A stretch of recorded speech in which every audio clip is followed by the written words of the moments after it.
Hello, welcome to the FanDuel Punch Out. I am Big Italy 42. He's Spencer Limbach at Spencer_JL. And tonight's Clayton Kershaw night, finally, after it was supposed to be the other day. He got scratched. We got Mike Bolsinger instead. But now he gets the Angels at home, an Angels offense that's been very inconsistent this year. You got guys that can hit lefties, but it's pretty much Mike Trout and Albert Pujols and everyone else. Trout returned from an injury last night, but things I was reading said that he still can feel it sometimes, every couple at-bats. Probably not a good thing when you're really not worried about Mike Trout in that lineup. It's just, he was already an obvious play, but, Clayton Kershaw is the guy you have to play in your cash games tonight, right? Yeah, and you feel a little more confident in it that Scott Kazmir, lefty from Houston last night, who's considered, fairly mediocre, maybe a little bit above average, shut down that Angels lineup last night. So now the Angels will head back west, play at the Dodger Stadium against Kershaw, who had a couple extra days rest. He should be ready to go, ready to roll. If you pitch around Pujols and a hobbled Mike Trout, then who else is in that lineup that really, can actually make contact against Clayton Kershaw? Not many guys. So I think you feel really confident in him for 13-3, even though that price tag is expensive. There's enough guys with, medium, cheap salaries that you can fit him in. And there's no Coors Field game tonight, so that kind of helps too, that you don't feel obligated to pay up at other positions. So I think you can work him in and feel reasonably confident with the pieces around him, as we'll get into explaining later. Yeah, absolutely. And other options we've got at pitcher, there's a lot of aces on the mound, but a lot of tough matchups as well. Johnny Cueto is going and pitching his Royals debut at the Rogers Center. Not a place where I want to target him. You can look at him in tournaments, but single bullets there for me. Madison Bumgarner's expensive, and he's at Texas. Texas not nearly as good against lefties as they are against righties. It's going to be a fairly tough matchup still, though, in that thin air. It's about 100 degrees there once again, should be tonight. So I don't like playing pitchers in those types of situations. It's hard for them to pitch deep into games because it's so hot. Ball carries better. A lot of bad things. That's not to say that Bumgarner's a bad play, but if I'm paying 11-4, I'm just going to go ahead and pony up the rest of the money for Clayton Kershaw. Yeah, and then one of my favorite tournament picks, if you want someone cheaper to stack some bats around, I think it's Danny Salazar. Even though he's on the road at Oakland, that's mostly a pitcher-friendly park, and the A's have just been pretty bad hitting team lately. We saw it last night with Carlos Carrasco. Pretty much dominated the A's. He was one of the few pitchers that actually had a good outing. Few of the top tier or second tier even pitchers that actually followed through. But Danny Salazar, high strikeout upside as always. And even though the A's don't typically strike out a lot, they just don't have much of a threat to set them back really. So I think Salazar 8.8K. He's a pretty reasonable candidate to give you 15 plus, maybe 17 plus fantasy points if he gets going. He has 8 strikeouts in the past 3, 7 plus in the past 4. So, if he can get pitching deep into the games, that's sometimes what you worry about him is that he is a strikeout pitcher, so he wastes a lot of pitches. But this A's team, they don't make a ton of contact, so I think he could keep himself in it. He could go 6-7 innings strong, maybe give you 7 strikeouts, and hopefully a win. So he's one of my preferred second-tier picks. A lot of people are going to be looking towards Michael Wacha because he is a minus 210 favorite over Colorado at home. But, when you look at money lines like that in Vegas odds, you have to kind of, take a step back and look at where they come from. And I think this is more of an instance where it's fading the Rockies more than actually having confidence in Wacha, especially from a fantasy perspective, because the Rockies are rolling out Kyle Kendrick tonight, as we know, one of the worst pitchers in baseball, one of the worst regular starters in baseball. So this is more of a fade Kyle Kendrick than it is back Michael Wacha. And if you look at Wacha's recent fantasy performances, he doesn't have a ton of upside, really. So I really don't want to chase that heavy money line favorite just to get Wacha. I think Danny Salazar is a better option there. Yeah, and I even slightly prefer a guy that's a little bit cheaper, Ian Kennedy, $7,800, Yep. assuming that he's not dealt before tonight, which is also possible. But $7,800 against the Miami team that, as we know, they got D. Gordon back, still missing John Carlos Stanton. This is just not a very good offense. Big ballpark still, like you mentioned, we were talking earlier. I mean, and Kennedy's looked good over his last couple starts. One of them actually against this same team at Petco went 6 innings with 7 Ks, and he got the win, only 1 earned run. So I think if you're going to go cheap, I think he's a fine filler option where you feel pretty comfortable about him and you can still get some pretty nice bats in there too. Yeah, that's a good call. I also have him on my list here. All right. Nobody else that really jumps out to me. I would consider a guy like Wei-Yin Chen only because Detroit does strike out a lot against left-handed pitchers. But Chen also has had issues with the long ball, and we know that Detroit doesn't score a whole lot of runs via small ball and a lot of hits. They ton of power in that lineup. So maybe if we see Cespedes get dealt, who's another guy that could be dealt, actually, like you mentioned, right across the diamond to the other bullpen before tonight, then that takes out one big bat, and I think that would bump him up. Not a ton, but definitely make him a little bit better of a GPP play in my option. Yep. All right, catcher options. If you're playing Clayton Kershaw, you need to go cheap. There's a couple options you have at men's salary. Derek Norris, probably the guy that I'll be going with, facing off against David Phelps. It's an okay matchup. We know Norris was really struggling for a while. This isn't to chase that 5-hit game he had last time out, but it's also saying that, this guy is a much better hitter than what he has been recently. Phelps is pretty good against righties, 298 WOBA allowed, but for men's salary, I'll take the guy who's probably the most proven hitter at men's salary at catcher here, and should be batting in the middle of that offense, even though it's just not a very good offensive team. Yeah, I don't really mind Derek Norris either because he should have, like you mentioned, a pretty decent lineup position, and you don't want to chase that 5-hit performance, but yet again, he is swinging with a little more confidence, so maybe that'll roll over into today. A few other cheap options. You have Jason Castro, hit a home run last night. You're obviously not chasing that, but I mean, he's hitting either 8th or 9th usually in that lineup. You don't love it, but something that you do love in this matchup is a left-hander, especially a left-hander with power, against Ruby De La Rosa, who has a 399 WOBA against lefties this season. So look at those Houston left-handed bats. Castro's one of them. If you want some cheap upside, he's a reasonable pivot. Maybe more for tournaments. Borderline cash gameplay if you want to tolerate that risk. But Norris might be better in that respect.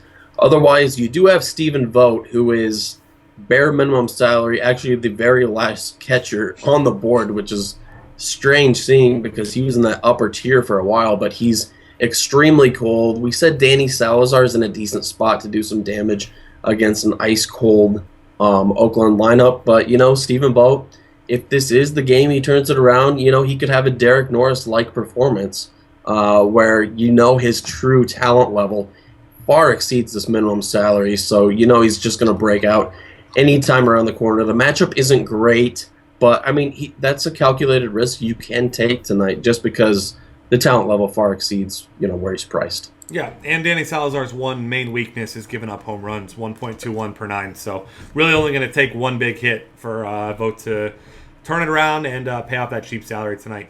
If you are going to pay out, Buster Posey's the guy you want, but actually twice as expensive as those guys we mentioned there. So you're certainly considering him, but these are the guys you really want to get in your lineups tonight. Any other catchers you want to point out here? Yeah, one guy, if you don't want to quite pay up for Buster Posey, but you want more stability than these minimum salary guys, I kind of like Kyle Schwarber going against Youngman in hitter-friendly park in Milwaukee. As you mentioned before the show, he is involved in some trade discussions. Not sure if that's going to come around, but just pay attention because if he is dealt, obviously won't be playing. Otherwise, he's usually batting second in front of Rizzo. That's a great lineup spot. 3.1K, pretty decent salary. I don't know if you can work him in with Kershaw. Well, you can. I just don't know if he blends that well. Just someone to keep on your radar as a guy who's in a pretty decent spot tonight. Yeah, absolutely with you there. And speaking of 3.1K players in that same game, Anthony Rizzo, way too cheap once again. He's a guy who hasn't been particularly consistent, but did finally have a nice game last night. Second straight game with the homer. He had 3 hits, including a double as well. tonight's matchup against Youngman, you mentioned.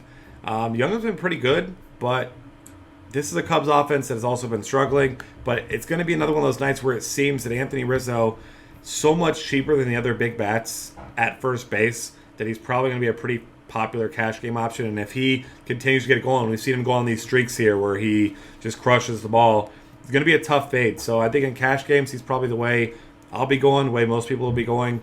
There's obviously plenty of other options. A lot of guys you feel pretty good about as well. You've got guys like Eric Hosmer, been hitting the ball really well. He's got multi-hits in 3 of his last 4, 5 of his last 9. I like him around that price for GBPs. Other guys to consider, of course, Jose Abreu, still mashing the ball, homered again last night. Gets Nathan Eovaldi today. You like him. And then one more guy you're considering, of course, Chris Davis, homered again yesterday, and he gets Buck Farmer, who he was horrible in the minors. He was horrible when he's up in the majors. Baltimore, I mean, you want to get pieces where you can. It's going to be kind of expensive to get Chris Davis, but I don't blame you if you reach for him a little bit. Right. As you mentioned, Anthony Rizzo is the number one option tonight. I think he's going to be one of the more popular options. And as you said, with cash games, I think you just click him in, match everyone else, and then, pick your spots elsewhere, because I think he is the clear-cut number one play there. Considering that 3.1 price, if you want to fade him for someone in a similar price range, actually $100 cheaper, is Brandon Belt. He gets all the Giants get an extreme park shift in Texas, where, as you mentioned, it's hot there. The ball's carrying, as we saw last series against the Yankees. Nice spot for Bell to get some power upside that he hasn't really had in that previous homestand, which you can't really blame him, because actually they played at San Diego and then had 2 series at home. So 2 of the most pitcher-friendly parks really kind of suppressed his upside. But he could have a breakout game here. I think he ranks up there along with Anthony Rizzo in terms of potential tonight. And a matchup against Nick Martinez really doesn't hurt that. So along with the other guys you said, I would include him in that discussion. Otherwise, I'm not seeing a ton of cheap guys that I like. Maybe Adam LaRoche. He's been really cold lately, so I don't feel extremely confident there. But he faces Nathan Eovaldi, who has a 375 WOBA against the lefties this season. So a nice little split to consider. Like I said, not extremely confident, but minimum salary if you want to pencil him in, hope for a home run, and then, load up everywhere else. That's not a bad way to go. Yeah, I completely agree with you there. Second base options. If you're playing Kershaw, it seems pretty obvious to the two of us who were playing in cash games. Jimmy Paredes at $2,500. Saying that now, seems like it's just our luck that this will be one of those random days that he gets off, because he's such a great play. But at $2,500, whether he's batting second, fifth, he's been right at one of those 2 spots recently. But $2,500, great price for him. If you're paying up, I still like Jason Kipnis against Kendall Graveman. Didn't get 3 hits last night, which was a big disappointment for the first time in 4 games. But he's just one of the better hitters. He's still not. He's too expensive to fit with Kershaw, but if you're paying up, I really like him. And then, of course, you're looking at Brian Dozier again. He doesn't get a lefty today, but still has tons of power against righties. Taijuan Walker, who the hell knows what's going on with this guy? He was dominant for about a month, then he was horrible for the following month. So it's hard to say which guy we're going to get tonight. If we get bad Taijuan Walker, then the Twins can put up a big number again for the 3rd straight game tonight.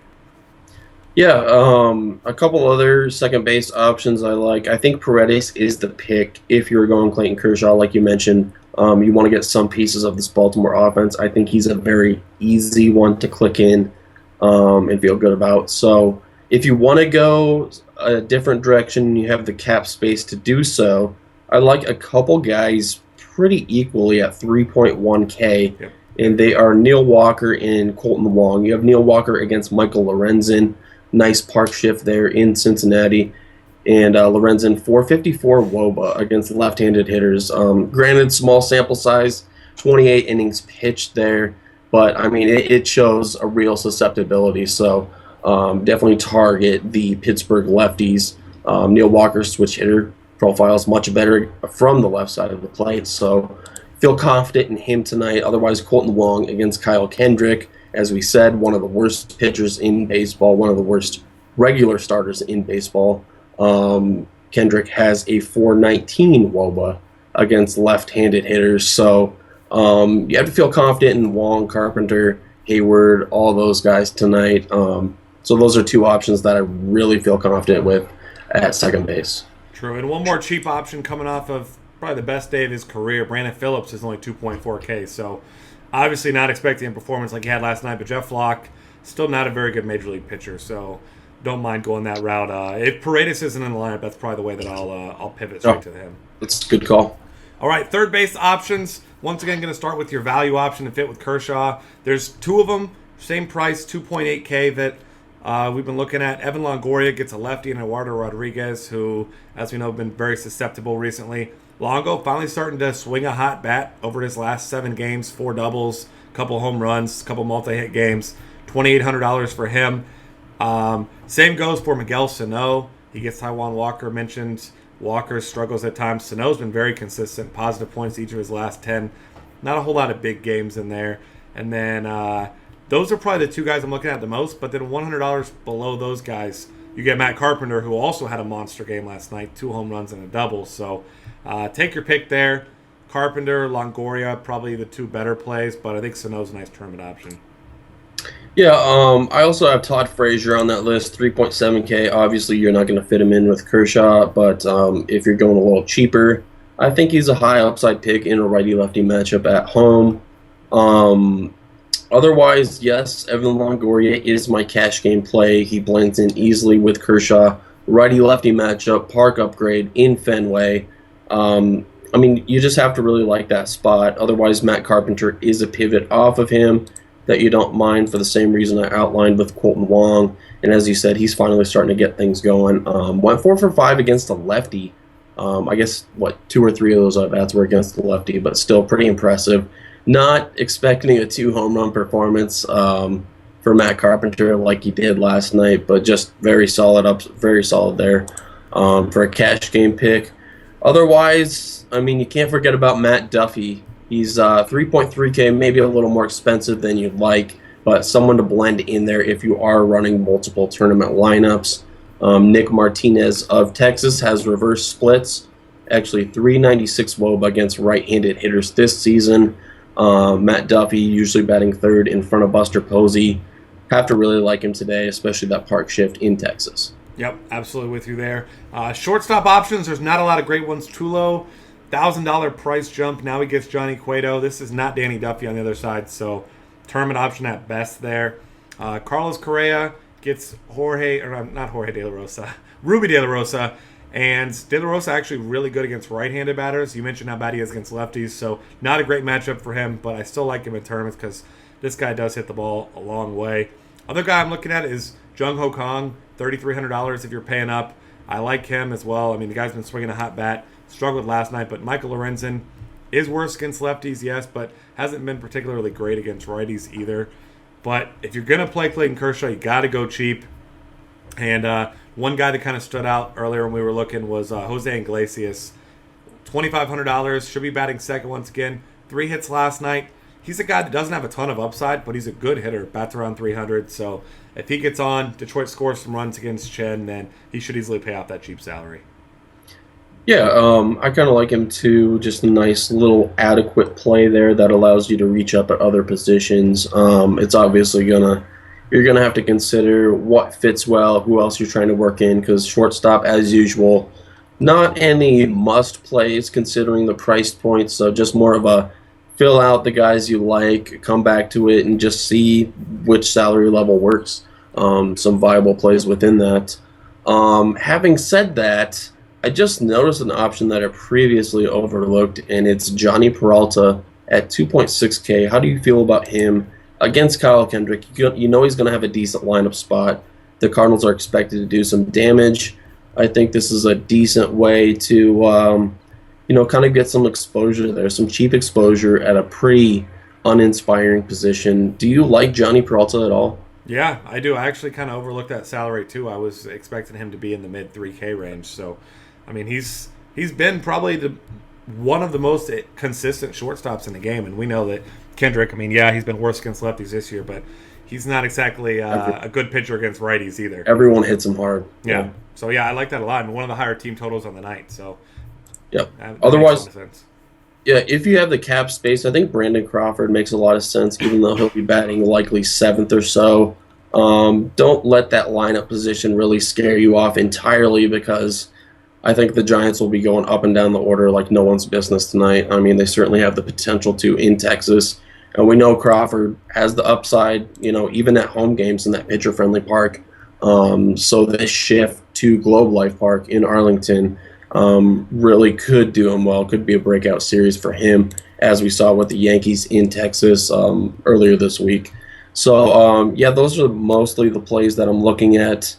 I had one more. Never mind.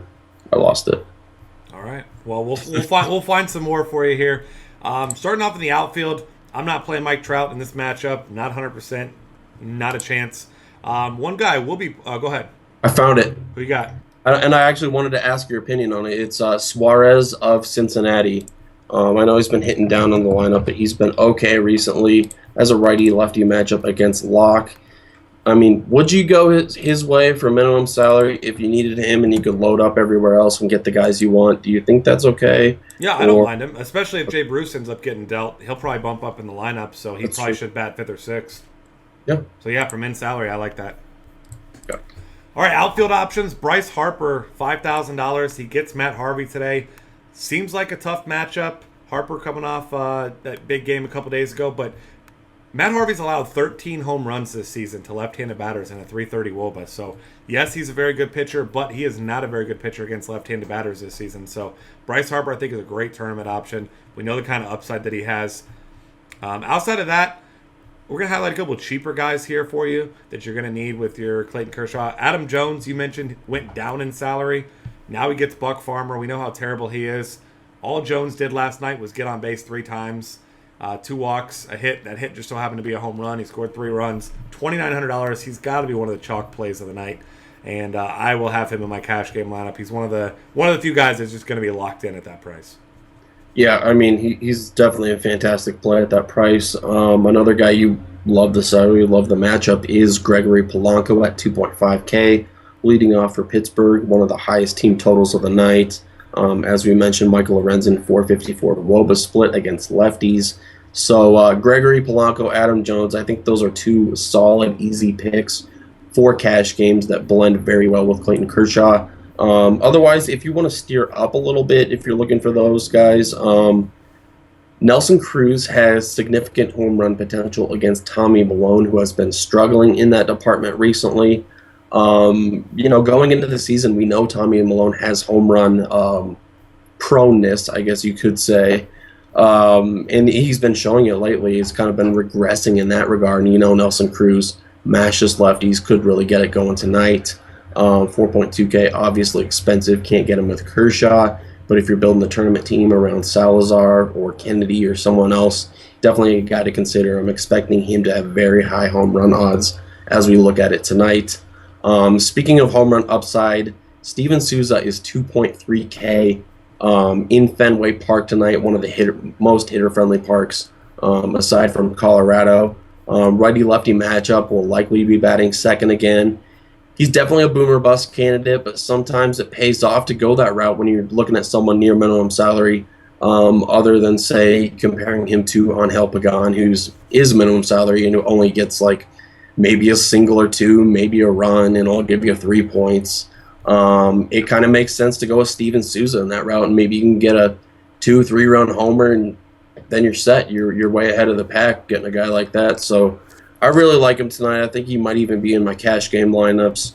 Otherwise, I know you like another guy who's at minimum salary with power upside. Yep, Marlon Byrd, $2,200 min salary. You mentioned he crushes lefties throughout his career. Coming off a couple of big games the other day. And, last night against A.J. Burnett, he had a big game. Also has a little bit of small sample size, but some success against Jeff Locke, 4 for 12, 3 extra base hits and 2 homers. So I like him. And then outside of that, Aaron Hicks at $3,100, been one of the hotter hitters on the planet right now. You feel weird paying up for him, but he may just very well be worth it once again. And Chris Young at $3,400, we know kills lefties. had an enormous game last time out against a lefty. And his price is indicative of that. So he's going to be a guy that's tough to pay for, but you like him. And then at that same price, Hunter Pence, once again picking on Nick Martinez. So, yeah, it was your turn to be a homer with the Marlon Bird call, so now it's my turn to be a homer. Eddie Rosario at 2.6K.